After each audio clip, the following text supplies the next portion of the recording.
This program is brought to you by the company Železiarne Podbrezová.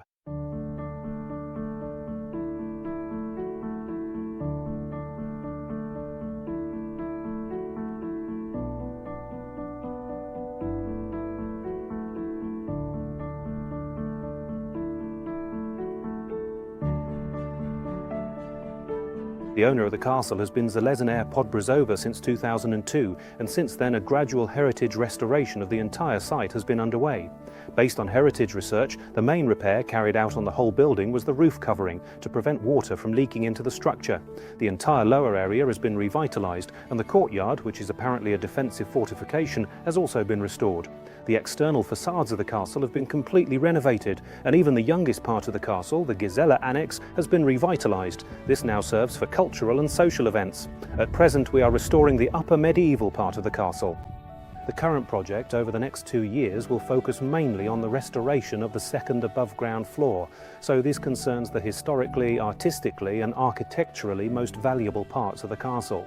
The project has also received financial support from the Ministry of Culture, specifically from the Let's Restore Our House programme, but Železiarne Podbrezová, as the owner of the castle, is also making a significant contribution. At the moment, we're in the area of the Baroque entrance to the oldest part of the castle from the lower keep, where exploratory work is currently underway as part of the archaeological research. We have managed to capture the stratigraphy of the floors and interior modifications. These are probably the oldest surface treatments of the walls with Gothic plaster, and likely also from the late Middle Ages, and they determine the level of the above-ground floor. Of the younger plasters, that they have reached the primary layer, in this case even with wall painting. Larger ones. The entire alcove is decorated with painted ornamentation.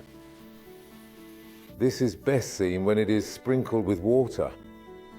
The house has undergone several reconstructions, so its origins date back to the 13th century, but today we're talking about features from there, or even from the 16th century, so we're already talking about the 5th or 6th phase.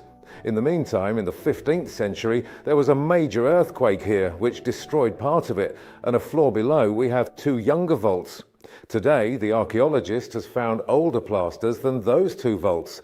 I'm talking about the layering of these phases over the course of 700 years. This is actually it.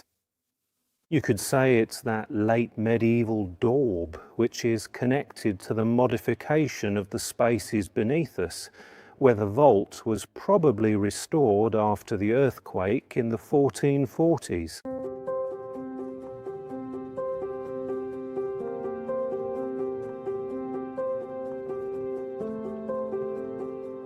It should be said that this castle is one of the most stable castles in Slovakia, and, well, it looks completely different from how it used to because we put everything in order here, from the roof, from the top, through the drainage, everything right down to the bottom.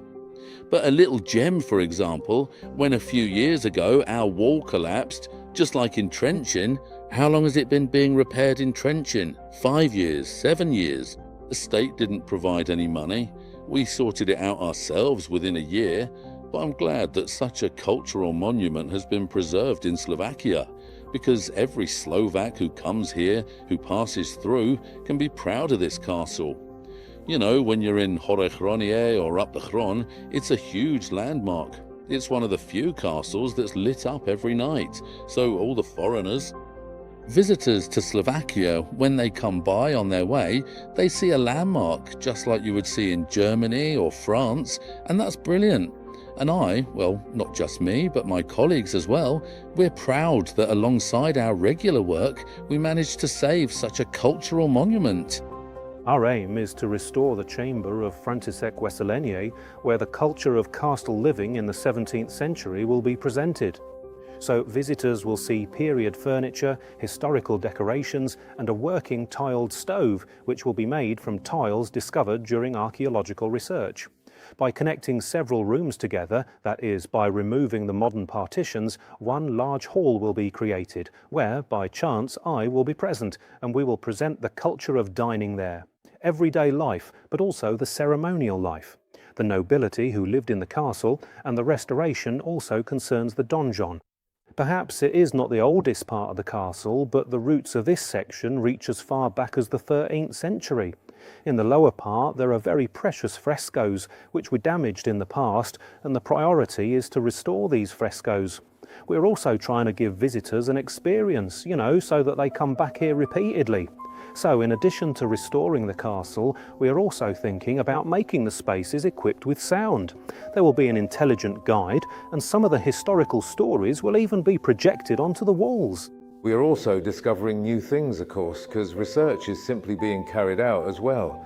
I've already experienced that it is definitely being done in stages. Those constructions, but the individual details on the scene, something might be found, but the whole can only ever be properly assessed after a full-scale uncovering. Every restoration of monuments is a team effort, so from the basic cleaning, someone takes hold of the work. Only then comes the final stage. Restoration is retouching, and of course each part has its own place, but the final work is carried out by an academic restorer.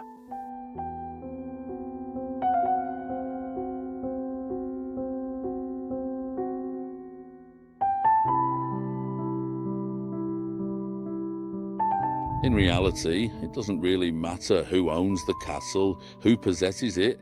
What matters is how it looks. Right, how it looks, yes, and that's what's important. And once this, yes, is a landmark, then it's a landmark, and you have to treat it as such. Just look here at the Coburg estate, right? Back in the day, they used to come to Horehronie very gladly. They had their own manor there, which still functions to this day, and the village is making an effort to enhance that manor house, and that's what's lovely about it. I think it's the right thing to do.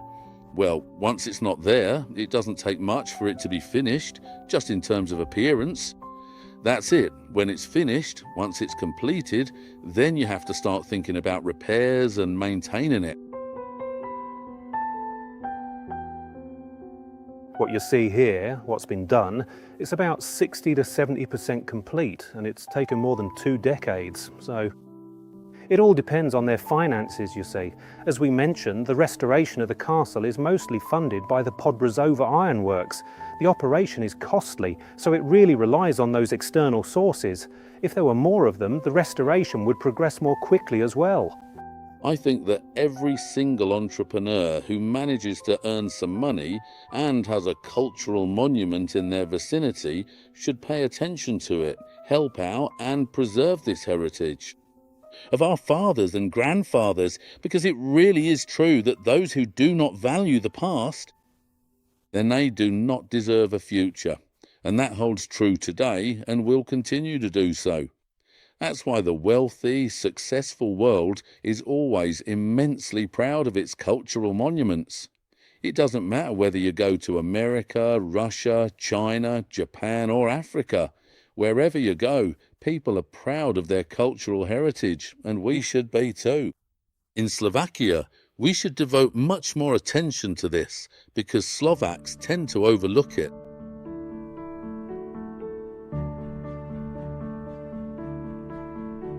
In fact, visitor numbers are increasing every year.